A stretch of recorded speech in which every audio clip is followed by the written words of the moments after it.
Hoy día vamos a ver la segunda parte de las últimas palabras de Jesús. ¿Ya? ¿Alguien recuerda un poquito lo que vimos la semana pasada? Así lo que se acuerda. Claro, exactamente. Estamos en la última cena. Claro, efectivamente. Cristo ya está en la última semana. ¿Ya?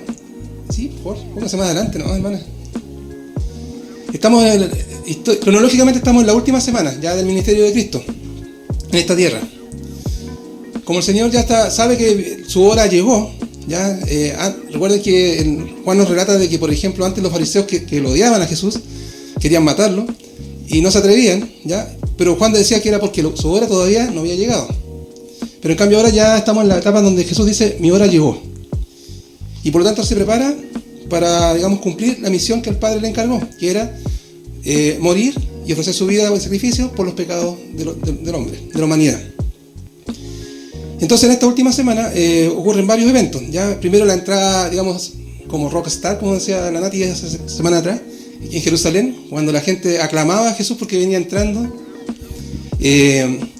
Luego ocurren una serie de milagros y señales dentro de la ciudad santa y vemos que ya los fariseos deciden que van a matar a Jesús y están buscando la oportunidad de detenerlo para llevarlo a juicio. Y ahora estamos en el último día. Ya como dijo la hermana Mónica, la semana pasada vimos que Jesús reunió a sus discípulos para celebrar la Pascua, pero no la celebró en la fecha que correspondía, sino que la celebró un día antes. ¿Por qué? Porque sabía que su hora ya había llegado y que él iba a ser entregado a los romanos. Entonces en ese contexto Jesús obviamente ya se prepara a sus discípulos y les va a dar las últimas palabras antes de él ir a la cruz, al Calvario, sí, correcto, exactamente. Entonces esto pasó que mientras comían la cena, ya la cena pascual, Jesús ya digamos delante de todos los discípulos delató al que lo iba a traicionar. Cuando le preguntaron quién lo iba a traicionar, él dijo al que yo le dé el bocado, ¿ya? de pan remojado en vino, ese es. Y no recuerdo si lo conversamos la semana pasada, pero después de que le dio el bocado, Juan dice que Satanás entró en el corazón de Judas. Y Jesús, viendo que ya había ocurrido esto, le dice a Judas, lo que tengas que hacer, hazlo luego. Y Judas salió digamos, del salón. Así que incluso existen dudas si Judas alcanzó a cenar la cena pascual junto con los demás apóstoles. ¿Ya? Pero es un tema que vamos a conversar en otra oportunidad. si Judas alcanzó o no a tomar la cena. Pero lo cierto es que los discípulos no entendían esto. Entonces ellos pensaron de que cuando Judas salió y ante las palabras de Jesús, los discípulos pensaron, que como Judas era el tesorero, a lo mejor Jesús le dijo, anda luego a comprar algo para los pobres porque estamos en la Pascua. Y pensaron que iba a eso. Pero claramente Jesús sabía de que Judas iba ahora a hacer el acto traidor. Y ahora que Judas ya no está en escena, y está solamente Jesús con sus 11 apóstoles, les va a dar las últimas indicaciones antes de ir al Calvario. Y es lo que vamos a conversar hoy día, ya las últimas palabras de Jesús. Vamos a encontrar una palabra griega que se llama cosmos, que se traduce como mundo, el mundo, ¿ya? Y el mundo es algo que Juan lo presenta de la siguiente forma. Voy a poner acá una definición. ¿Qué es el mundo? Para Juan este cosmos o este mundo es una metáfora, ¿ya? Es un simbolismo.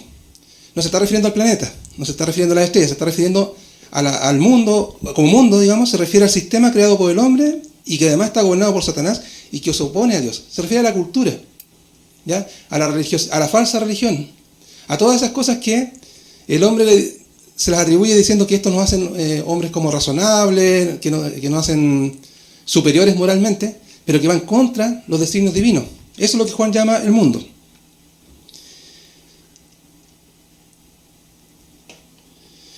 Y lo primero que le dice Jesús a sus discípulos, y vamos a partir en Juan capítulo 15, versículo 18, si trajeron Biblia para que la puedan abrir. Entonces la primera indicación que le da Jesús a sus discípulos es decirles, si el mundo os aborrece, sabed que a mí me ha aborrecido antes que a vosotros.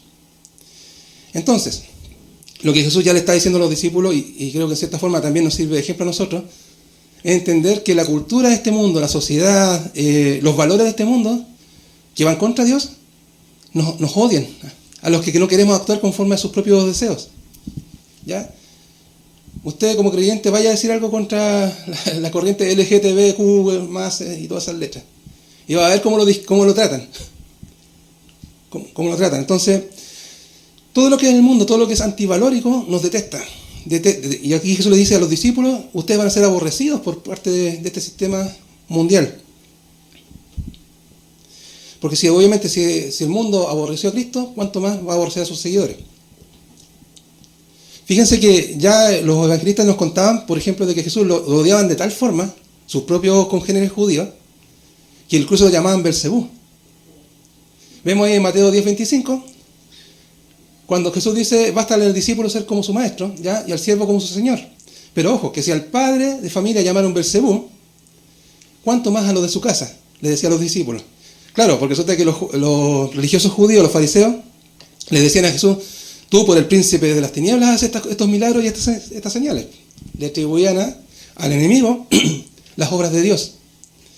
Entonces, si a Jesús lo trataron así, a los discípulos también los iban a odiar de esa manera.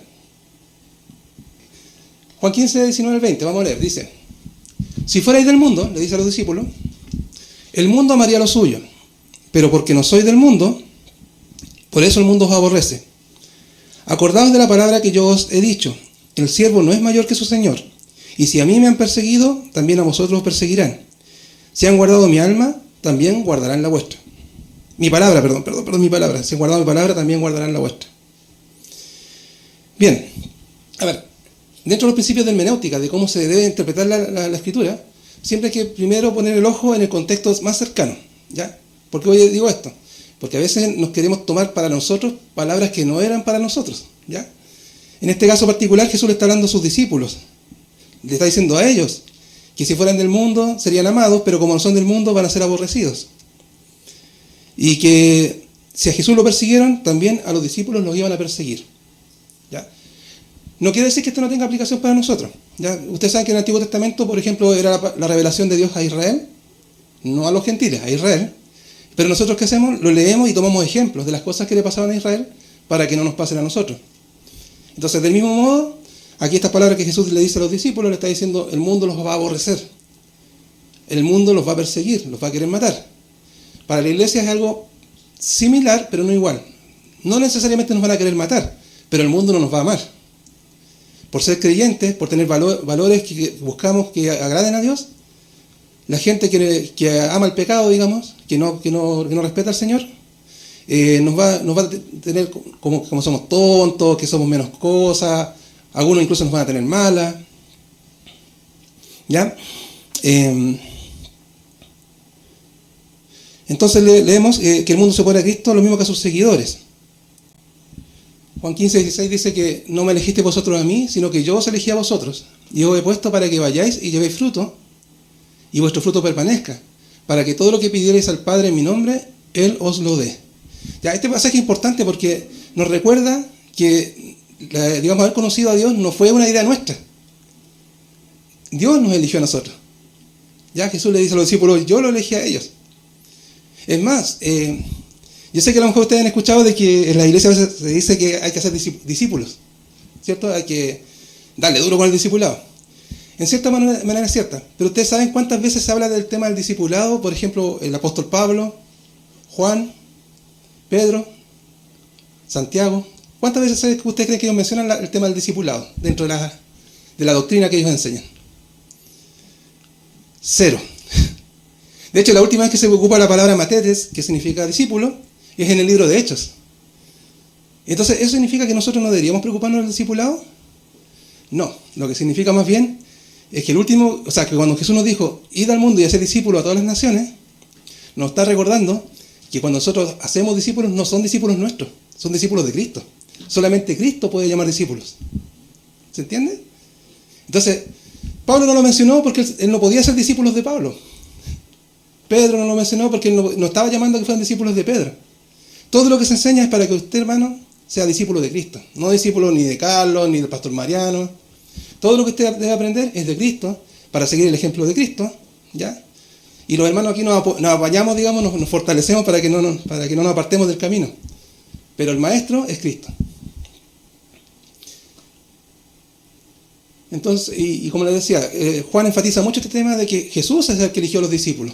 Los discípulos no andaban buscando a Jesús, Jesús los llamó. No sabemos por qué fuimos elegidos. ¿Ya? Ese es otro tema importante. Porque somos muy bienaventurados de que Dios nos haya visto y nos haya escogido. Pero no sabemos el motivo de por qué. Ni siquiera Pablo lo tenía claro. Él dice en Corintios 13:12 que ahora vemos por espejo, oscuramente, ¿ya? Mas entonces veremos cara a cara. Ahora conozco en parte, pero entonces, cuando esté con Cristo, en la gloria, entonces recién conoceré cómo fui conocido. Ahora hay que aceptarlo como un misterio. ¿Por qué Dios nos eligió? En este momento no lo tenemos claro. ¿Ya? Pero cuando estemos con el Señor, ahí sabremos por qué nos miró y por qué en su misericordia nos escogió. Porque no hay que... perdón, hermana Mónica. Dele nomás. Pregunta. ¿Cómo podemos estar seguros de que fuimos escogidos por Dios? Mire, la palabra dice que el Espíritu da testimonio a nuestro espíritu de que somos hijos de Dios. ¿Ya? Es una seguridad y una certeza que usted nos explica. Porque si ustedes se ponen a mirar sus méritos, dicen, no tengo mérito, no soy mejor que, no sé, que mi colega de trabajo. No soy mejor que mi vecino, ¿y por qué Dios se va a fijar en mí? Entonces, primero hay que entender que es un misterio. No sabemos, en esta vida no vamos a saber todavía por qué fuimos elegidos. ¿Ya? Pero sí podemos tener la certeza de que somos hijos de Dios porque es el Espíritu Santo el que está poniendo esa seguridad en nuestras vidas. Y nosotros decimos, pero es que a lo mejor eso es subjetivo, uno piensa que está salvado. Ahí viene la segunda cosa, las obras, los frutos, hablan de que uno es hijo de Dios. Un cristiano que no muestra amor, que no muestra paciencia, que no muestra benignidad, es para cuestionar si realmente ha creído en el Señor. Pero en cambio el hombre o la mujer que está siendo transformado, que antes era iracundo y ahora es un hombre pacífico.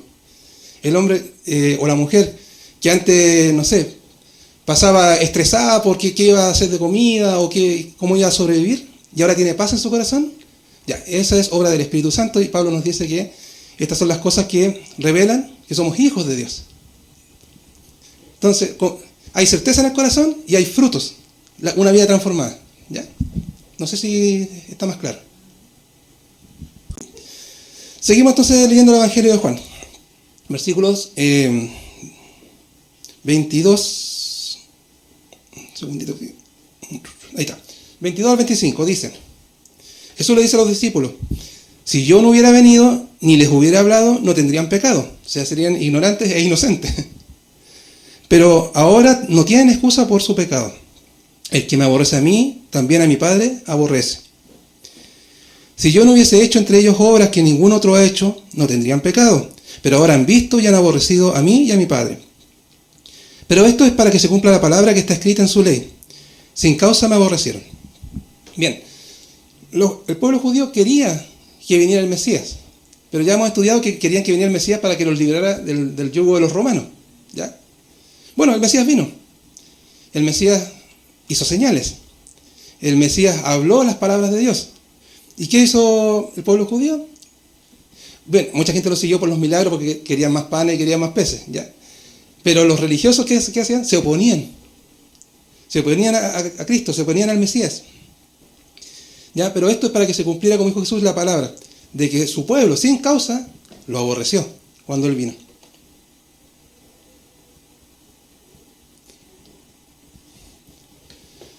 Ahora Jesús les pasa a decir a los discípulos de que va a haber una obra del Espíritu de Dios en ellos. ¿Ya?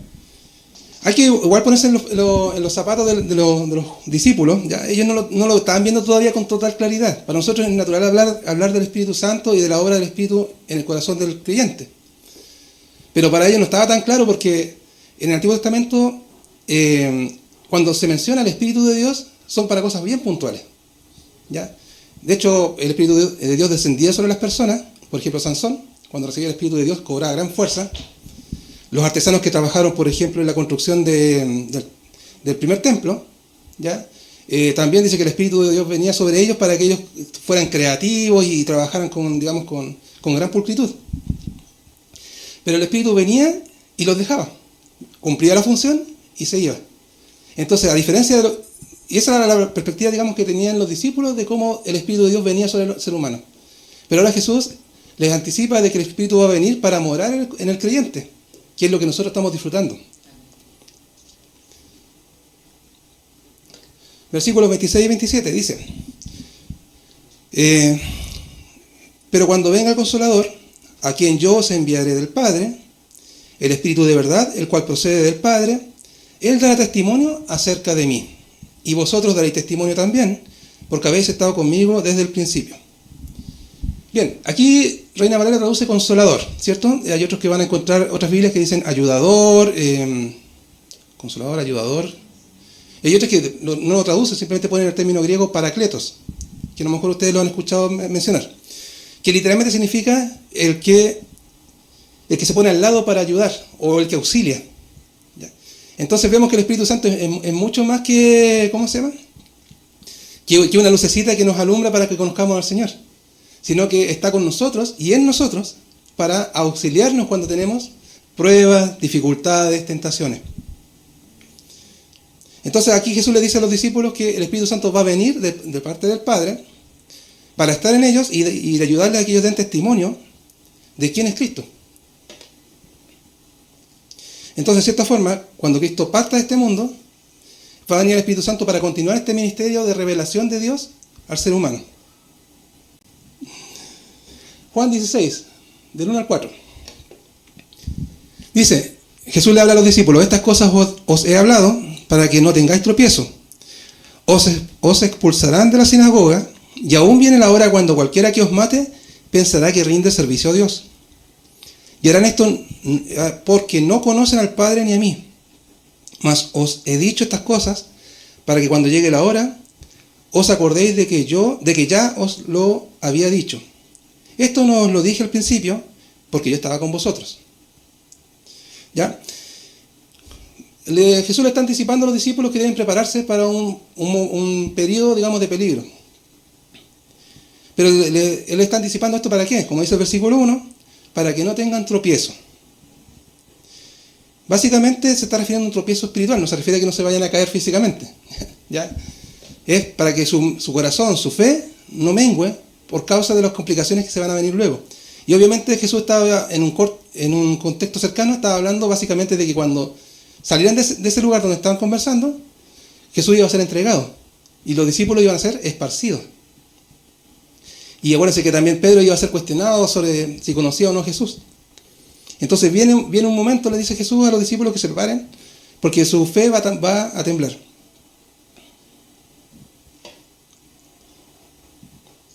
Y si extendemos un poco este tema más adelante, me refiero en el tiempo, no solamente iban a ser perseguidos, sino que primero los creyentes en Jesús iban a ser echados de la iglesia, de la sinagoga. Y finalmente iban a ser perseguidos hasta la muerte incluso.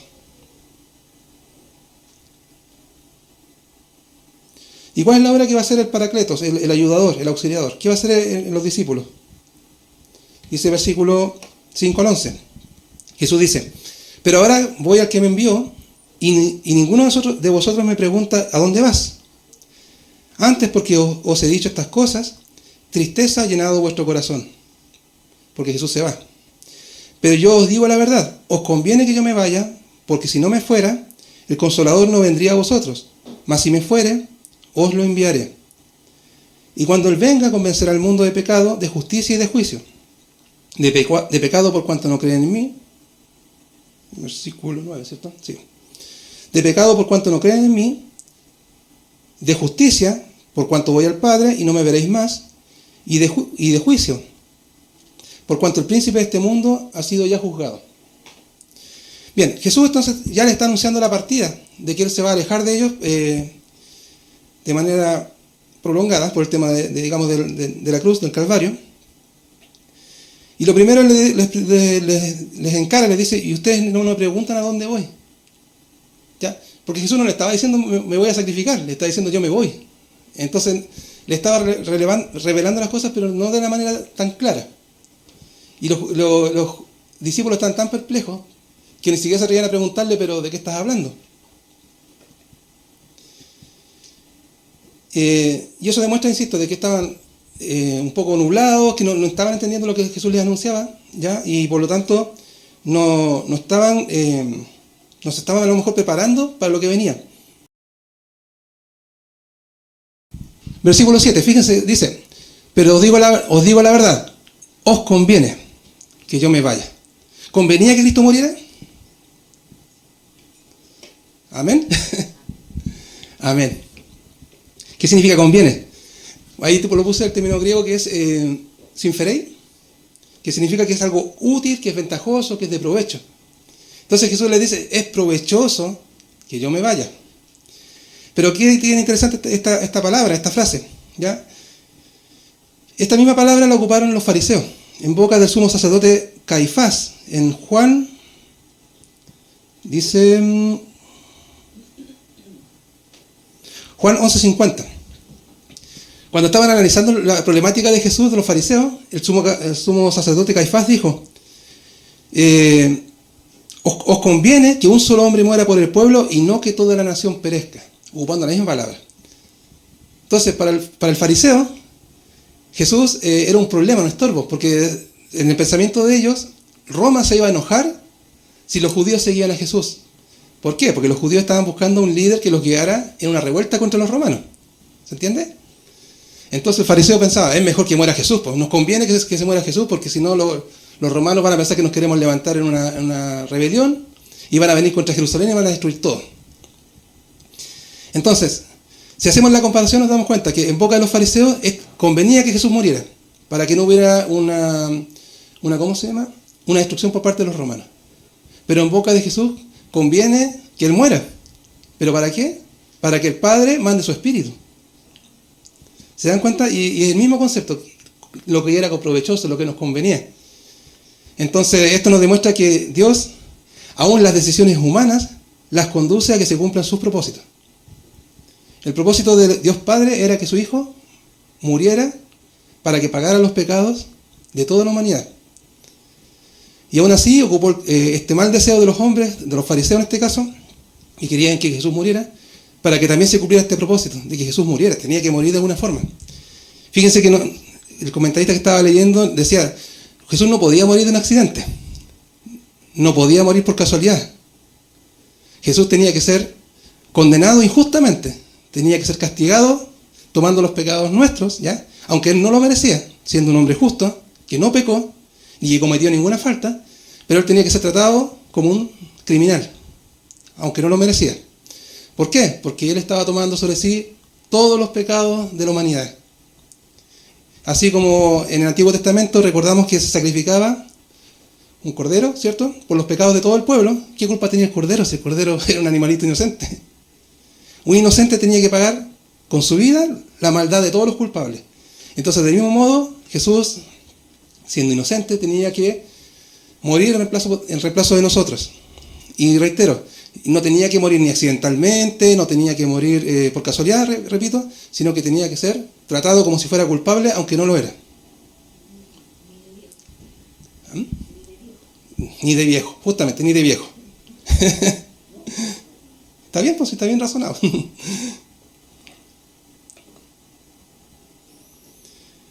Entonces, como les decía, este tema de la conveniencia, de que convenía que Jesús muriera, para los fariseos convenía por un tema de que ellos no querían tener problemas con los romanos, y para nosotros convenía, para que Dios mandara al Espíritu Santo. Insisto, nos demuestra que Dios conduce todos los actos y decisiones humanas, incluso los actos de los impíos, pero para que se cumpla su voluntad. Cuando el Espíritu, como leímos, cuando el Espíritu venga, ¿qué va a hacer? Convencerá al mundo. Ya, la traducción no es precisamente la más conveniente, porque convencer en realidad significa como atestiguar o como evidenciar, literalmente. Entonces, ¿qué es lo que va a evidenciar el Espíritu Santo en el mundo? Hay tres cosas. Primero, el Espíritu Santo, ¿qué hace? Revela que el hombre es pecador porque no cree en Jesús. Está ahí en el versículo 9. Voy a leer desde el 8. Y cuando el Espíritu venga, convencerá o delatará al mundo de pecado, de justicia y de juicio. De pecado por cuanto no creen en Jesús. Luego dice que también delata al mundo de justicia acerca de las divinidades de Jesús. Porque es justo que Cristo vuelva al cielo junto al Padre a recibir la gloria que Él siempre tuvo. Y el Espíritu Santo lo declara eso en nuestros corazones. Porque nosotros creemos que Cristo es Dios y que está a la diestra del Padre. Y finalmente dice que además el Espíritu Santo va a atestiguar, digamos, sobre el mal y sobre Satanás, y de juicio sobre el mal, ¿Por qué? Por cuanto el príncipe de este mundo, que es Satanás, ya ha sido juzgado. Ahí se refiere a que el Espíritu Santo nos está dando testimonio de que en el momento de la cruz, cuando Cristo muere, esa no es una derrota, sino que es una victoria. Porque los pecados del mundo fueron pagados. No es que haya sido destruido el Hijo de Dios, ya, sino que más bien la obra que Él hizo permitió de que todos nosotros pudiéramos ser perdonados por el Padre. Pablo explica en Romanos de que estábamos todos bajo pecado, todos lejos de la gloria de Dios. Por tanto, todos debíamos ser condenados, todos, incluso nosotros. Pero por la obra de Cristo pudimos acceder a esta redención. Versículo 12 dice que Jesús le dice a los discípulos: aún tengo muchas cosas que deciros, pero lamentablemente no las podéis sobrellevar.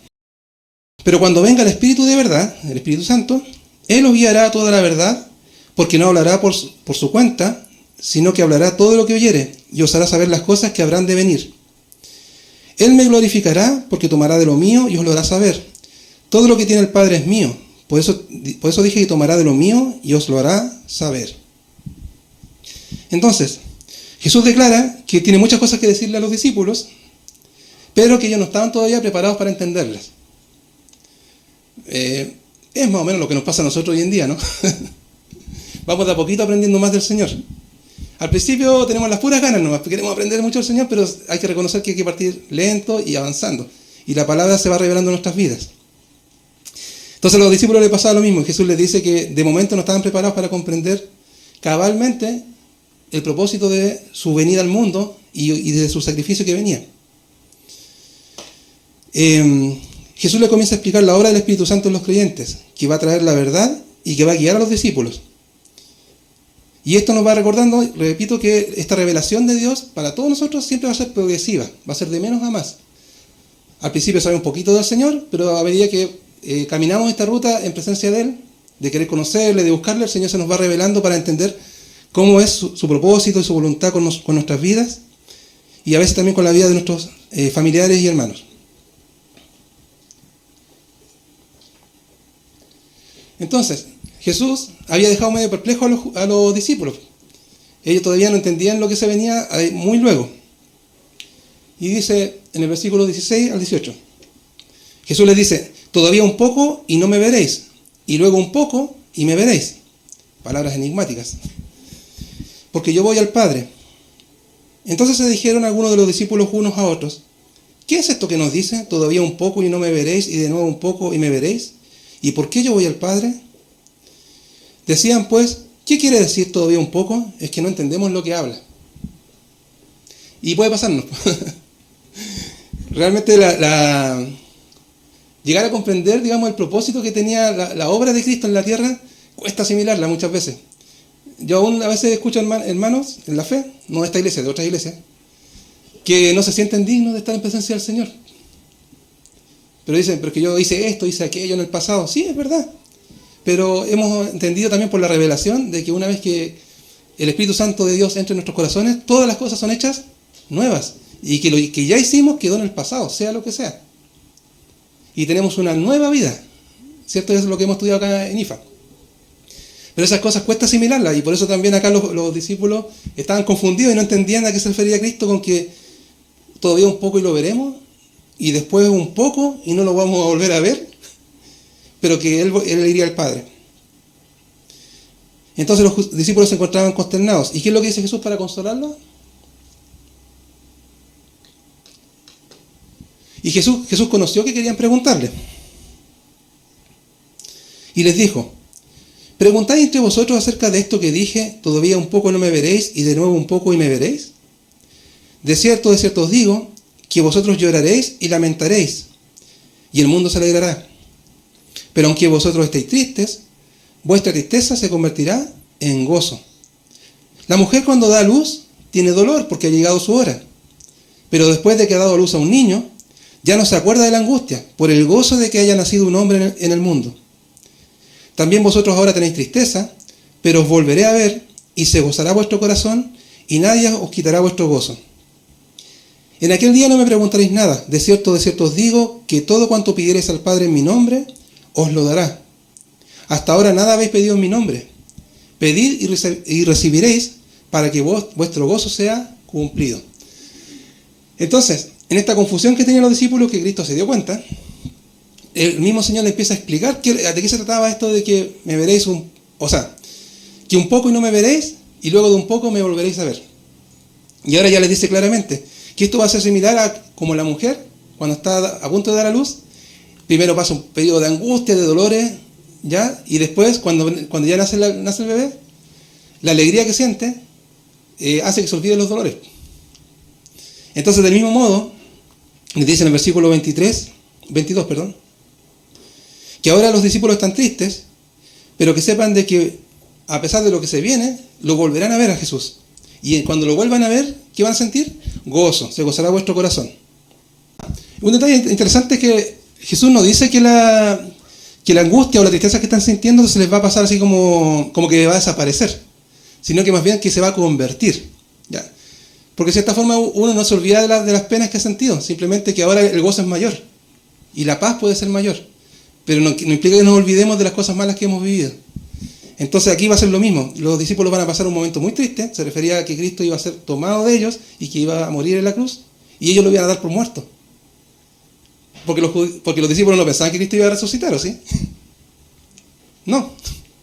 De hecho, cuando las mujeres le contaron, uno dudó, pero mucho, Tomás. Entonces, claro, estaban súper tristes porque el maestro se iba, pero no sabían de que lo volverían a ver vivo. También vosotros ahora tenéis tristeza, pero os volveré a ver. Ahí Jesús les dice a los discípulos que va a volver a verlos vivos. ¿Y qué va a pasar? Su corazón se va a gozar y nadie os quitará vuestro gozo. Y esta parte es interesante porque dice: en aquel día no me preguntaréis nada. De cierto os digo, amén, amén, ¿ya? Amén, amén, que todo cuanto pidiereis al Padre en mi nombre os lo dará. Hasta ahora nada habéis pedido en mi nombre, pedid y recibiréis, para que vuestro gozo sea cumplido. Aquí lo como que difícil de entender bien es porque si primero les dice que estando tristes van a recibir una noticia de gozo, que es ver de nuevo a Cristo, ¿ya? Pero ¿por qué les habla de pedir después? Pídanle cosas al Padre. Y alguno a lo mejor va a pensar de que tiene que pedir cualquier cosa en el nombre de Jesús y ¡cha! Magia, se cumple. A ver, es así la cosa, ¿no? Uno ora y dice en el nombre de Jesús y las cosas pasan. A veces sí, a veces no. Porque al final es la voluntad del Padre, ¿cierto? Entonces, esta palabra en el versículo 23, que es la que tiene la respuesta de Cristo, cuando dice amén, amén, de cierto os digo, que todo cuanto pidiereis, esa palabra pedir, que es el griego epeteste, significa, más bien literalmente significa preguntar o rogar por. Simplemente es preguntar o rogar por algo. Entonces, hay que entender de que cuando estemos en presencia del Señor, nosotros podemos preguntarle y solicitarle lo que queramos. Y el Padre nos va a responder las preguntas. No se refiere a los hechos, se refiere a la revelación. Todo lo que queramos conocer de Dios, lo vamos a conocer, el Padre lo va a conceder. Y eso obviamente le está diciendo a los discípulos, de que cuando lo vuelvan a ver, todas las dudas les van a ser aclaradas. Y también aplica para nosotros cuando al final de los tiempos y el Señor nos resucite, y estemos en su presencia, también le vamos a poder preguntar de todo y el Señor nos va a revelar todo. ¿Para qué? Como dice al final del versículo, para que vuestro gozo por fin esté completo. Ahora estamos con pena, a veces estamos preocupados, a veces estamos con la esperanza. Miren, la media guerra que está en Medio Oriente hoy en día, ¿qué va a pasar, Señor? Nuestro gozo no está completo. Estamos preocupados y ansiosos. Pero en ese día, cuando el Señor nos aclare todas las cosas y estemos con Él, ahí nuestro gozo va a estar completo. Es que cuando estemos en la gloria con el Señor, Él va a ser lo importante. ¿Por qué le digo esto? Porque cuando uno estudia la palabra respecto al concepto de resurrección, nosotros vamos a resucitar con este cuerpo, hermanos. No es que vamos a estar brillando como ampolletas. Este cuerpo va a ser resucitado y en estado glorificado, o sea, va a poder vivir eternamente. Entre comillas podríamos decir que vamos a tener de nuevo los mismos defectos, no defectos, sino que por ejemplo, una cuestión tonta, pero no me gusta el color de mis ojos. Bueno, cuando resucite voy a tener el mismo color de ojos. ¿Ya? Pero ¿por qué no me va a dar ninguna pena, ninguna ansiedad? Porque voy a estar en presencia del Señor, vamos a estar en presencia del Señor. Y el gozo de estar en su presencia hace que todo lo demás pase, no tenga importancia. Porque en este mundo nos preocupamos de lo estético, pero en presencia de Dios no tiene ninguna importancia. Fíjense que incluso Cristo cuando resucitó con el mismo cuerpo que tenía cuando andaba con los apóstoles. Isaías anunciaba que él no tenía ninguna belleza, tanto que volvimos a ver el rostro. Imagínense que Dios no eligió un cuerpo rubio ni de ojos azules para revelarse a su pueblo. ¿Ya? Y así vamos a ver a nuestro Señor. Pero es que eso no va a tener importancia, porque ni las cosas que nosotros valoramos en este mundo son relevantes cuando estamos en la gloria, en presencia de Dios. No va a ser importante la apariencia, sino que el gozo cumplido de estar con nuestro Señor. Espero haber sido claro. La fe de los discípulos, 25 al 30. Estas cosas os he hablado, dice Jesús, en alegorías. ¿Ya? O sea, no claramente. No le había dicho que iba a ser crucificado ni que iba a resucitar. Pero la hora viene cuando ya no os hablaré por alegoría, sino que claramente os anunciaré acerca del Padre. En aquel día pediréis en mi nombre, y no os digo que yo rogaré al Padre por vosotros, pues el Padre mismo os ama. Porque vosotros me habéis amado y habéis creído que yo salí de Dios. Salí del Padre y he venido al mundo. Otra vez dejo el mundo y voy al Padre. Y los discípulos le dijeron, he aquí ahora hablas claramente, y ninguna alegoría dices. Ahora entendemos que sabes todas las cosas y no necesitas que nadie te pregunte, y por esto creemos que has salido de Dios. Ya, es como lo entendieron los discípulos. Pero fíjense que Jesús primero les dice ya, va a llegar la hora, no ahora, va a llegar la hora en que no les voy a hablar con alegorías, les voy a hablar claramente acerca del Padre. Pero les anticipo una cosa, ¿qué cosa? Que ya no tendréis que pedir en nombre de Cristo, que Cristo ruegue por ellos ante el Padre. Podemos pedir nosotros directamente al Padre en el nombre de Cristo, invocando el nombre de Jesús. No sé si se entendió. Es que antes los judíos tenían este concepto del intermediario o intercesor. Por ejemplo, el sumo sacerdote, que tenía que representar a todo el pueblo en el templo para efectos de perdón de pecado y para todo lo que es servicio a Dios. Iba el sumo sacerdote en representación del pueblo. Entonces ellos pensaban que para ir al Padre tenían que pedirle a Cristo que intercediera por ellos. Pero aquí Jesús le está diciendo, el Padre mismo os ama. Y solamente ustedes lo pueden pedir directamente en mi nombre. ¿Ya? Entonces esta es la parte bonita, porque le está diciendo que ahora tenemos acceso directo al Padre Celestial, solamente diciendo que en el nombre de Jesús, que no es una fórmula mágica, sino que más bien se refiere a que demuestra nuestra fe en Cristo. Porque para ir al Padre tenemos que ir con fe en Jesús, en su unigénito Hijo. ¿Se entiende? Ah, qué bueno.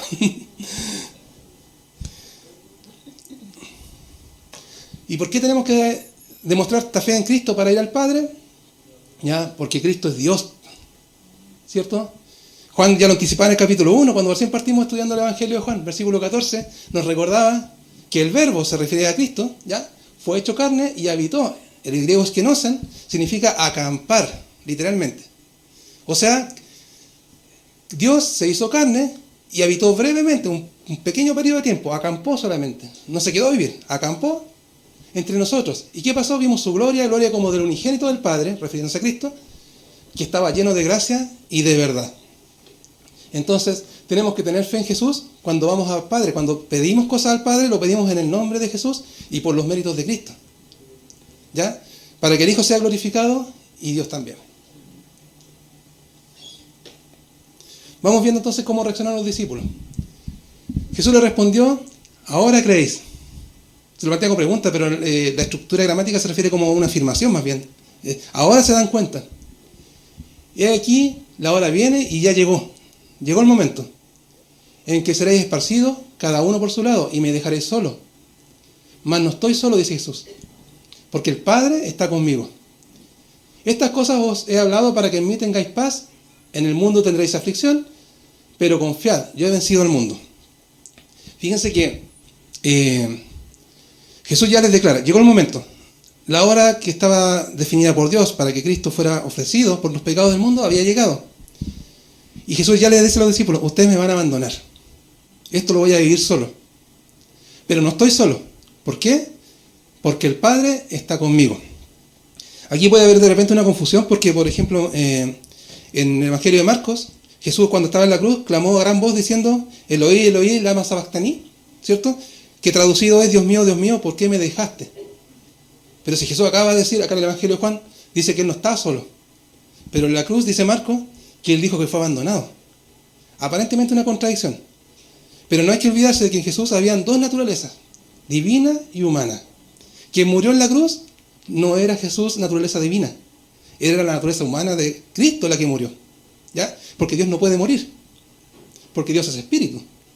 Entonces, quien quedó solo en esa cruz era la naturaleza humana de Cristo, porque Cristo tenía que ser en todo hombre para que nos representara en esa muerte. Para que la paga del pecado sea la muerte, Cristo tenía que ser completamente hombre y morir. Y el hombre, Cristo en su naturaleza humana, murió. Pero en su naturaleza divina, que Él es Dios, Él nunca estuvo solo, porque Él y el Padre son uno. Entonces, como dice el autor de Hebreos, tenemos en Cristo un abogado que fue tentado en todo, igual que nosotros, y nos conoce, y Él puede representarnos. Porque Él sufrió como nosotros sufrimos. Fue tentado como nosotros somos tentados. ¿Ya? Entonces, tenemos un muy buen representante que es Cristo, y es muy buen representante porque en la cruz, Cristo, Dios hombre, sufrió lo que teníamos que sufrir nosotros, y el castigo del pecado, que es la muerte. Como dice Corintios 5:21, al que no conoció pecado, ¿ya? Por nosotros lo hizo pecado. Y sabemos también de que se hizo maldición por nosotros, porque maldito es todo aquel que muere colgado en un madero. Entonces Juan 8:29, Jesús ya nos decía que el que me envió conmigo está, se refería al Padre. Él no me ha dejado solo el Padre, porque yo hago siempre lo que le agrada. Y se me acabó el tiempo, hermanos. No me quiero pasar más de lo... Venía una parte muy bonita, pero se la dejo de tarea para la casa. Juan 17. Y solamente les voy a aclarar para que cuando lo estudien hay que separar este capítulo, ¿ya? Porque hay una parte donde la oración es por los discípulos. Es hasta el versículo, creo que 20. Hasta el 20, bien. A partir del versículo 20, Jesús habla por los que van a creer por la palabra de los discípulos. Entonces, dicho de otra forma, lo que está entre el versículo 20 es Jesús intercediendo solamente por los apóstoles, ¿ya? Pero lo que está después del versículo 20 está intercediendo por todos los creyentes que van a venir después. Ahí estamos nosotros, ya, para que no se armen enredos. Ya, así que se los dejo de tarea para casa, hermanos. Vamos a orar, darle gracias a nuestro Señor para terminar esta clase.